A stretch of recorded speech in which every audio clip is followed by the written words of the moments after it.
SKP study centre में। और पिछले वीडियो में हम लोगों ने द्विघात समीकरण का गुणनखंड करने सीखा था, और जो है आज हम लोग आज के वीडियो में सीखेंगे पूर्ण वर्ग विधि से द्विघात समीकरण का शून्यक निकालना। तो देखते हैं कैसे निकाला जाता है पूर्ण वर्ग विधि से।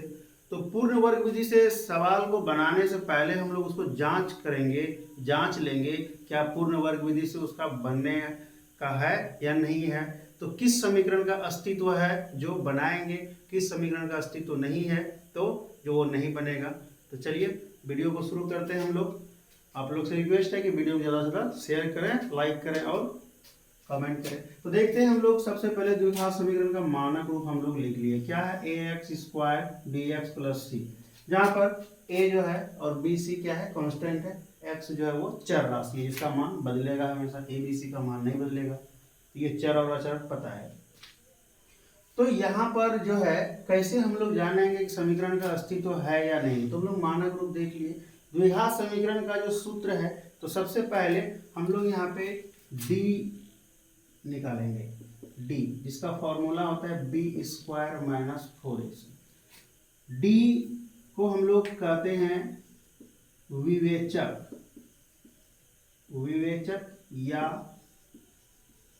विविक्तर या विविक्तर, विवेचक या विविक्तर, या इंग्लिश में डिस्क्रिमिनांट बोलते हैं, डिस्क्रिमिनांट। तो उसी के सफिक्स में डी दिया जाता है। तो अब यहाँ से जो है ये डी का नाम हो गया। अगर यदि हम लोग ये डी जो निकालेंगे, ये फॉर्मूला याद रखना है। डी को क्या कहते हैं? विवेचक या विविक्तर। एग्जाम में पूछा जाता है बड़ी डी को क्या कहते हैं, तो यह नाम याद रखना है।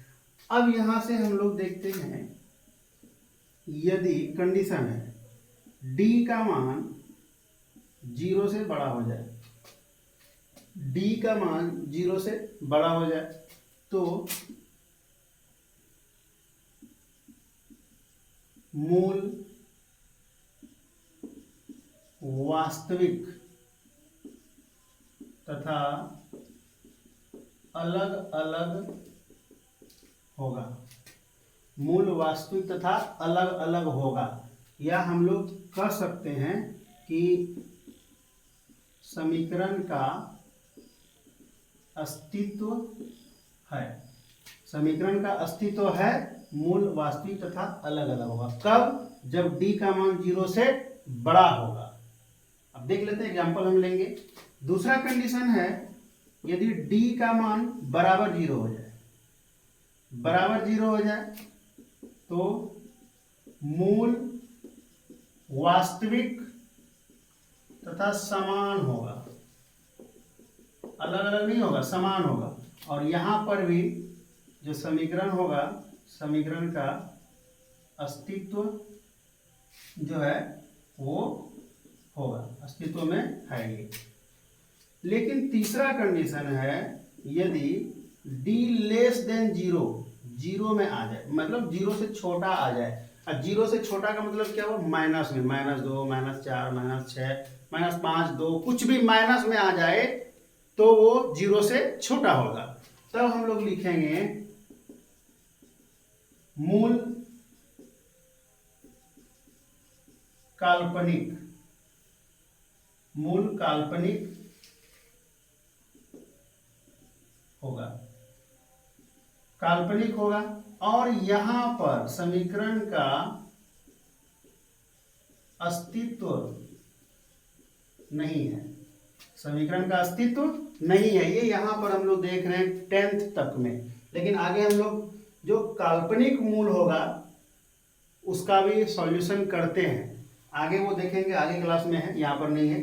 तो मूल काल्पनिक होगा मतलब वास्तविक नहीं होगा, वास्तविक नहीं होगा तो काल्पनिक होगा, और काल्पनिक होगा तो जो है काल्पनिक में भी अलग अलग होते हैं। लेकिन सिंपल सी बात है, यही एक कंडीशन है जो अस्तित्व नहीं होता है, अस्तित्व में नहीं रहेगा।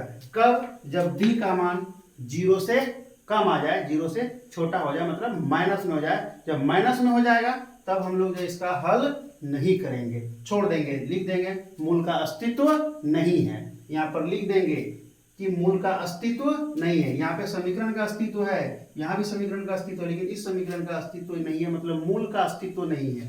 ये भी हम लोग लिख सकते हैं कि मूल का अस्तित्व नहीं है। इस तरह से ये भी हो जाएगा, मूल का सॉरी ये है, मूल का अस्तित्व है, लेकिन ये वाला इस कंडीशन में मूल का अस्तित्व नहीं है। जब मूल का अस्तित्व नहीं होगा तो हम लोग उसको आगे हल नहीं करेंगे।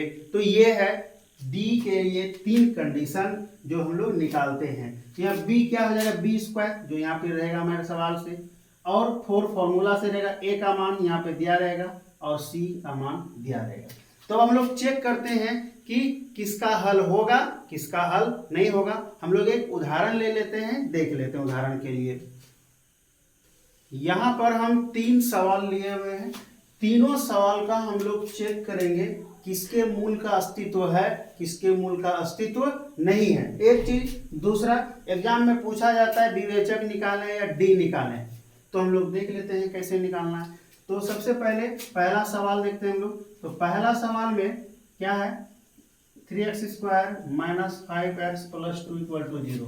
इसमें a का मान कितना, स्टैंडर्ड फॉर्म से x स्क्वायर के बगल में a, x स्क्वायर के बगल में a तो कितना 3, b का मान -5, x होता है x के बगल में b, तो b का मान माइनस में है और c का मान कितना हो जाएगा 2। तो d का फॉर्मूला क्या था, b square minus 4ac, b का मान -5 का स्क्वायर माइनस 4, a का मान 3, c का मान 2। तो 5 को गुना करेंगे तो 25, माइनस गुना माइनस प्लस हो जाएगा, माइनस 4 तिया 12 गुना 24, घटा के कितना हुआ 1 हुआ। क्या d का मान जो है वो 0 से बड़ा है या 0 से छोटा है या क्या है, क्या कर सकते हैं। 0 से छोटा होगा तो क्या होगा, 0 से छोटा होगा तो माइनस में होगा, बताए -1 -2 -3 माइनस में जहां तक जा सकते हैं। तो ये 0 से छोटा, और दूसरा कंडीशन क्या था 0 के बराबर, तो घटा के 0 यहाँ हुआ नहीं हुआ, मतलब 0 से अधिक है प्लस में है तो 1 आया। इसका मतलब चूंकि d बराबर जो है, यहाँ जो d है ग्रेटर देन 0, मतलब 0 से d अधिक है, इसीलिए ये क्या है, मूल का अस्तित्व है, अस्तित्व है, मूल का यहाँ पे अस्तित्व है। अब हम लोग कह सकते हैं कैसे, जब d का मान क्या हुआ 0 से बड़ा हुआ। तो अब इसके आगे जो है हम लोग क्या करेंगे, हल करेंगे पूर्ण वर्ग विधि या द्विघात सूत्र से। तो हम लोग पूर्ण वर्ग विधि से हल करेंगे, आगे नहीं, पहले देख लेते हैं, चेक कर लेते हैं। अब यहाँ पे पूछेगा किसी सवाल में कि इस सवाल का d का मान निकालना है, d कितना होगा, तो इसको हटा दें, यहाँ से कुछ नहीं करना है। यदि d का मान पूछे तो d का मान कितना आया, 1 आया, ऑब्जेक्टिव क्वेश्चन भी हो गया। जस्ट इसका दूसरा सवाल हम लोग देख लेते हैं। इसका 2 नंबर सवाल में यहाँ से कंपेयर करें, एक्स स्क्वायर के बगल में a होता है तो यहाँ a बराबर कितना हो जाएगा 1, b बराबर x के बगल में b होता है, x के बगल में b, तो यहाँ कितना है 4, प्लस में है तो प्लस में लीजिए, 80 कितना हो जाएगा 5, क्योंकि ये प्लस में 5 में। अब d निकालना है, d का formula b square minus 4ac, तो b का मान 4 का स्क्वायर, 4 फॉर्मूला से a का मान 1, 80 का मान कितना है 5 है, 4 का स्क्वायर करेंगे 4 चौक 16 हो जाएगा, और 5 चौके 20 का 20 हो गया। अब यहाँ घटाएंगे तो -4 आएगा। अब बताएं कि d का मान जो है d 0 से क्या हो गया, छोटा, 0 से क्या हो गया छोटा, मतलब माइनस में हो गया। तो जब माइनस में हो जाएगा तो क्या होगा, ये मूल का अस्तित्व नहीं है, यहाँ लिखेंगे, इसीलिए मूल का अस्तित्व नहीं है। कब, जब 0 से छोटा मतलब माइनस में आ जाए। और इसके d का मान, यदि d का मान पूछेगा तो यहीं पर हो गया 4, कितना विवेचक कितना निकला, तो 4 निकला। मूल का अस्तित्व है कि नहीं है, तो मूल का अस्तित्व नहीं है, क्यों, माइनस में आ गया। तो चेक करने के लिए हम बता रहे हैं। इसका अगला तीसरा नंबर सवाल भी देख लेते हैं। तीसरा नंबर सवाल में a कितना है 2, b कितना है -2√2, और c कितना है, c बराबर 1 है। यहाँ पे कंपेयर कर लिए, कंपेयर करने आता है आप लोगों को भी, एक्स स्क्वायर के बगल में a होता है, एक्स स्क्वायर के बगल में कितना है 2 है, तो a का मान 2, b का मान x के बगल में 2√2 है, तो तो -2√2, बी हो गया, सी का मान 1। चिन्ह हमेशा ध्यान रखना है, स्टैंडर्ड फॉर्म प्लस में होता है, प्लस में है तो ठीक है और नहीं है तो चिन्ह हम लोग साथ में लेके चलेंगे। तो डी का फॉर्मूला क्या होता है, B square minus 4ac। B का मान कितना, -2√2 का स्क्वायर माइनस 4, ए का मान 2, सी का मान 1। अब यहाँ माइनस गुना माइनस करेंगे तो क्या हो जाएगा, प्लस हो जाएगा, 2 बार करेंगे प्लस हो गया।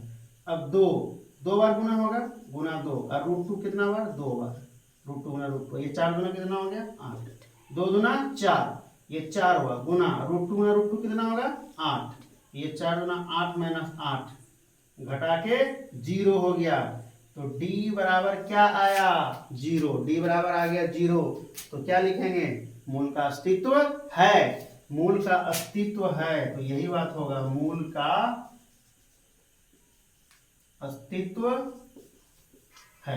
तो दो ही कंडीशन में मूल का अस्तित्व होगा, कब, जब बराबर 0 हो जाए घटा करके, या फिर 0 से बड़ा, मतलब 2, 5, 10 जो भी आए। लेकिन जब माइनस में आ जाएगा तो मूल का अस्तित्व नहीं है। लेकिन इसी में पूछ देता है प्रकृति, कि इसका प्रकृति क्या होगा, मूल का प्रकृति लिखे, तो कुछ नहीं करना है, मूल के प्रकृति में यहीं से लिखते हैं हम लोग, बस इसे मान लीजिए इसका 4 आया तो यहाँ लिख देंगे मूल का अस्तित्व, मूल जो है काल्पनिक होगा, प्रकृति ये हुआ। लेकिन यदि यहाँ ये आता 0 वाला, इसका मूल क्या लिखते, क्या लिखा है, जब मूल जो है वास्तविक होगा और समान होगा, तो ये लिखते प्रकृति में ये आता है, आगे हम लोग देखेंगे। और जब अधिक आ जाता है, मतलब प्लस में आ जाए, बड़ा आ जाए, डी का मान 1, 2, 10 कुछ भी आए, 0 से बड़ा आ जाए, तब वो मूल का क्या होता है, मूल वास्तविक और अलग अलग होता है। ये प्रकृति में लिखने बताएंगे। अभी हम लोग यहाँ चेक किए कि क्या मूल का अस्तित्व होता है या नहीं होता है, तो इस तरह से देखते हैं।